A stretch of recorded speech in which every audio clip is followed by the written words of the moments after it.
Making millions isn't as complicated as most people think, and I'm not saying it's easy by any means, but it really is simple. And most of the time, it just comes down to finding a simple service business that solves a real problem, and then just committing to it. I'm Johnny Robinson. My business partner Sergio and I started with $150, and we scaled our cleaning business to over $65,000 a month, and then we sold it. And now we've helped over 3,000 people start and grow their very own. And in this video, I'm gonna break down 7 service businesses that anybody can understand, that don't require fancy skills, and that are quietly creating millionaires all over the country. And for each one, I'll show you how it works, why it makes so much money, and what challenges you'll need to watch out for. And stick around because I'm gonna reveal my personal favorite from the list, the one that I'd choose if I had to start over today. That being said, kicking things off with number 7, tree stump grinding. It's one machine, 30 minutes, and then $500 in your pocket. That's it. What is this? Removing tree stumps with the grinder for homeowners, HOAs, and cities. Okay, the size of the market is huge as well. Now, tree services in the US as an industry is a $30 billion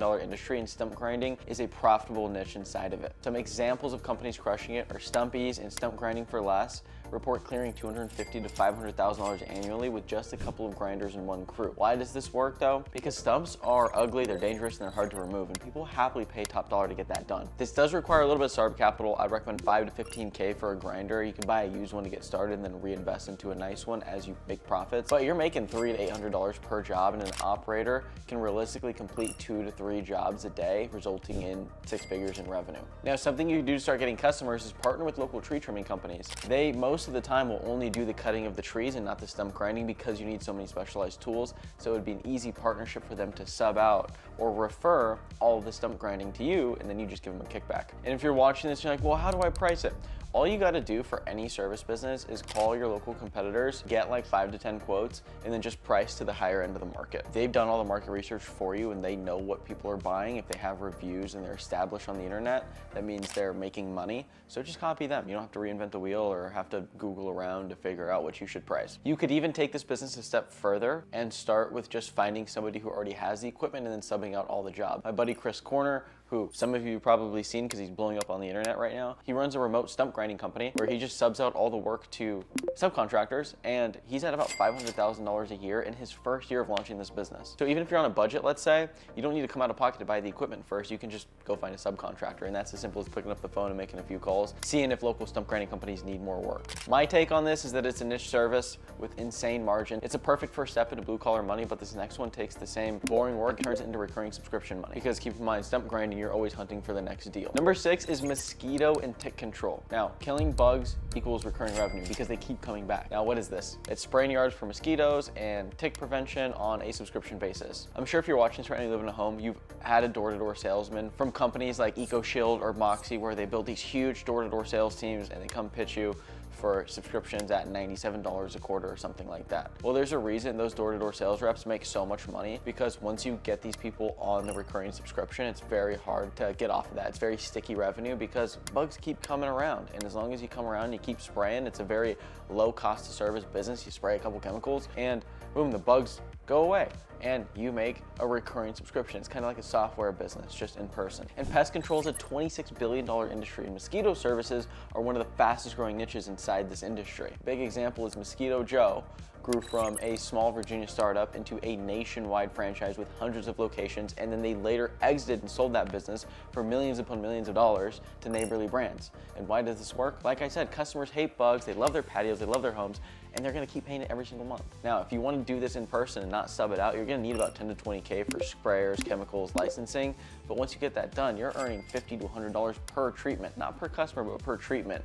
And most customers are gonna need about 4 treatments a year, and you can even upsell a monthly. Not only that, but it's an easy sell because it's low ticket, everybody needs it, it's mass market, your total addressable market is huge. So, at 50 to 100 per treatment and 200 clients on monthly plans is, 10K a month already. So how can you start? Offer some free first sprays in some suburban neighborhoods and build some word of mouth, and position yourself as, family pet safe for higher close rates. But watch some sales training and watch some other people who are making content on door to door and their pitches, and just copy them. This is not a hard sell. Everybody needs this. The only thing I don't like is that it is seasonal in some of the cold colder states, so you'll have to find another way for revenue, but it's sticky subscription business with huge margins. So as long as you can build up your recurring during the busy season, that should carry you through the slow season. Now that's recurring cash, but this next one is even higher ticket and it's very niche. You likely haven't heard of it. Number 5 is crawl space encapsulation. Sealing crawl spaces equals $10,000 checks. Now what is this? It's installing vapor barriers, insulation, and drainage systems to keep crawl spaces dry,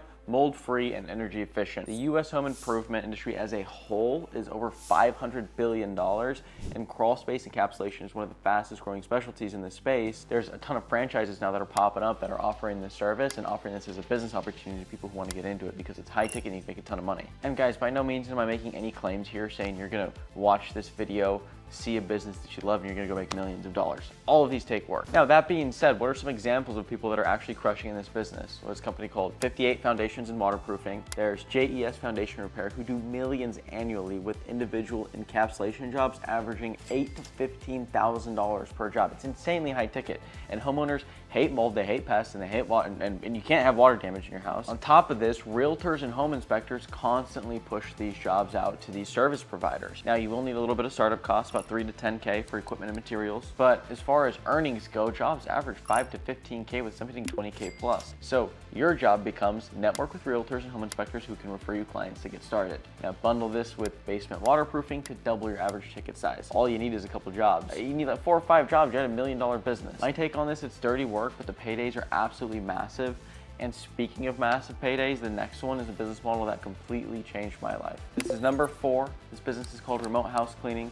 You don't have to clean a single house yourself, and this business has made me over $65,000 a month, made my mom over $50,000 a month, and I even wrote a whole book on everything I know in almost a decade of building and growing these companies. And if you want to get it completely for free, it'll be the PDF version, not a hard copy. You can get it in the link in the description, and has everything you need to know about building and growing a remote house cleaning business. Now, if you're new to the channel and you don't know what remote house cleaning is or never heard of it, basically a remote referral agency where you connect customers with independent cleaners, and then you take a cut and you manage everything online. The bookings, the scheduling, the payments, you name it.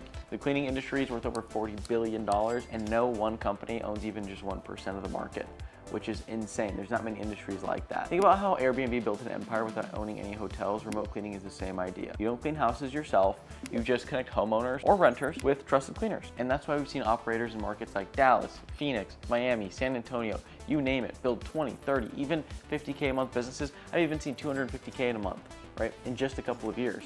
And why does this work? It's recurring revenue. It's like a mini local Uber business or mini software business. Houses and buildings, they get dirty every single week. And with contractors, you don't have payroll, workers' comp, you have to pay for their equipment, pay for their gas, buy their vehicles. Your overhead overall is much lower. And so you can get started with just a few $100 for software and insurance. Your earnings can get all the way up to, $10,000, $20,000 per month. We've had students hit 10K in just their first few months. Though, that being said, again, results do depend on effort, consistency, and execution. This is not a claim you're gonna make money. Now, how do you start? Start by getting some booking software. I like Allison, and then post a job on Indeed for cleaners. I'll post one up on the screen you can just copy that we've used to hire tens of thousands of cleaners. And once you do that, either spend some money on some ads, whether it be Google local service ads, Yelp, Thumbtack, or post in some Facebook groups, get some leads that way, hire the cleaners off Indeed, and pair the two together. And you can onboard your cleaners inside the software, you can take payment through the software, you can manage your schedule through the software, you name it. Now just know when you get into this business, it is largely a staffing business, even though I called it a cleaning business. Your job is to constantly recruit cleaners because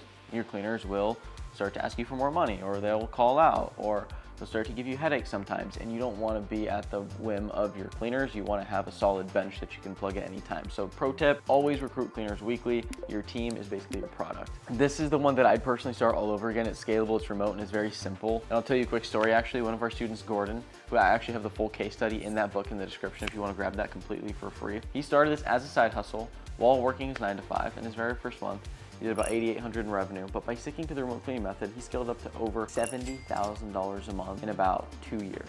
It took some time, but he never cleaned a single house himself. So it's a great business model, but let's say, if you'd rather deal with emergencies that pay fast, then locksmiths are next. So number 3 is locksmith services. People will pay $200 on the spot to get back in their car or home. Now, what is this? Pretty self-explanatory, right? You handle lockouts, rekeys, replacements, etc. It's a $3 billion industry with constant emergency demand. so it can be annoying at times for that reason because you're kind of on call. But I'll give you an example. Papa Lock was founded in 1991, has grown into a worldwide franchise doing tens of millions of dollars annually. And solo locksmiths routinely hit 500K plus a year with just themselves in a van. Now, why does this work? Because customers are desperate. It's high ticket. They're not shopping for price. They'll pay pretty much any price because they need to get back in their home or they need to get back in their car, right? And you just need about 1 to 5K for some tools and training. And plenty of locksmiths report 15K plus months running a single van doing 4 to 6 jobs a day. All you need to do, get certified, launch some Google ads on either LSA or AdWords targeting locksmith near me. And then if you start getting too much work, what you can do is just use a rotation to subcontract to cover 24/7. So like you could do some of the work and then just sub out the rest. That way you don't burn out. My take on this business, it's stressful at times, but you can make a lot of money doing it. So as long as you're okay with that, then it's a great business. That being said, let's talk about a business that's almost completely passive once you set it up. There's no such thing as a true passive business, but once you set it up, this one's pretty much as close as you can get. But people are becoming millionaires with ice machines. And yes, you heard it right, ice machines. Now, what is this?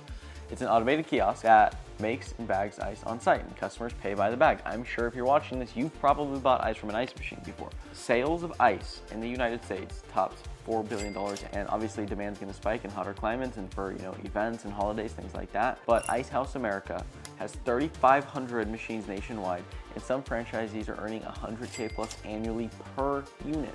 Now, why does this work? Because it's semi-passive, machine-based, and ice never goes out of style. And once you install it, you basically print cash as long as the location is somewhat decent. The only caveat to this business is that you do need some startup capital, right? Because these machines are not cheap. It's about 30 to 60K for a machine and placement. On top of this, you're gonna have to pay for service. But again, pick a decent location, the machine will cover the service. Now, what are the earnings like? Operators report $300 to $500 a day per unit. When you start to scale to multiple locations, that's when you can start pushing into hundreds of thousands and millions of dollars. All you gotta do is find a location. Now, to get this business off the ground, you need a machine, which again, will take some capital. And then you need a location. How do you get the location? You can either go door to door, or you can just get a list online from the internet and start cold calling and asking about ice machines. I love specialty vending businesses like this because they solve a need that's higher ticket than say, your normal vending machine. So if you watch the channel, I interviewed at one point an owner who ran a vape vending machine business where he would place vending machines that dispense disposable vape in bars and nightclubs. This is great because people are drinking and they're like, oh my God, I need my nicotine. So they're gonna pay a premium price to get the nicotine delivered right away instead of having to go to the gas station or having to wait and deal with, the withdrawals or whatever. I love businesses like this. Ice is the same way. You're hosting a party like, oh crap, I need some ice. You're probably gonna go to the nearest ice machine and get a ton of it. So make 100 cold calls or 1,000 cold calls. I think it would be unreasonable to say you can't land at least one location. You can place the machines near lakes, RV parks, construction hubs for constant demand. My take on this, it's semi-passive, it's low competition, and it's very simple to scale, but if you want the most scalable business of them all, this one's really hard to beat. Number one is equipment rental. This business can make millions upon millions of dollars, and the IRS helps pay for it. Now, what is this? Just like it sounds, it's renting construction equipment like lifts, excavators, compressors to construction companies or whoever needs it. And this industry is over $60 billion and growing. What's cool about this industry is very similar to cleaning, where it's super fragmented to the point where a man by the name of Brad Jacobs was able to start a company called United Rentals in 1997. Now does $15 billion annually. And all he did was go and buy up a bunch of small players and combine them together. He did like 500 plus acquisitions and built a $1 billion company within 2 years through just buying all the small players and combining them together. Now outside of that, there's even smaller players like H&E Equipment Services who generate hundreds of millions. But this works because it's high demand, it's recurring rentals, and it's huge tax advantages. You can write off 100% of the purchases while collecting the rental income. Now you're gonna need about $20,000 to $100,000 depending on what kinds of equipment you want to start. But you're renting this stuff out for $300 to $500 a day. Even a small fleet of 10 pieces can generate well into the 7 figures in revenue. We paid a couple grand one time for a 85-foot boom lift for window cleaning. Now, you can start small, right? You'll need 1 or 2 machines, and then as you start to get more rental income, you scale that back into more and more equipment. Contractors are gonna be your best customers. They pay rent longer and they pay better. Now, it's capital intensive, but this is how boring service businesses become billion-dollar empires. So there you have it, 7 simple service businesses that are quietly turning people into millionaires. And the best part, They're not flashy, they're not trendy, they're real businesses solving real problems. But before you dive into any of them, here's the checklist I would follow. Start lean. Don't just dump money in until you've proven people will pay. Focus, local first, dominate one market before you start to expand and saying, okay, I'm in Orange County now, let me go to LA or let me go to San Diego. And then go for recurring revenue. That's what separates a side hustle from $1 million business. This is exactly how I built my cleaning business from 150 to 65K a month, and it's why the remote house cleaning model is the model I'd personally start all over again today. If you want the exact blueprint, I put together a free training in the description that walks you through step by step. And hey, if you learned something in this video, drop a like, subscribe, let me know in the comments which one of these businesses you start or what business idea you have. I read every single one. Again, I have the book and the training all in one link, so if you want to grab that, just hit that link. But that being said, thanks for watching. Hit the notification bell. See you in the next one. Peace.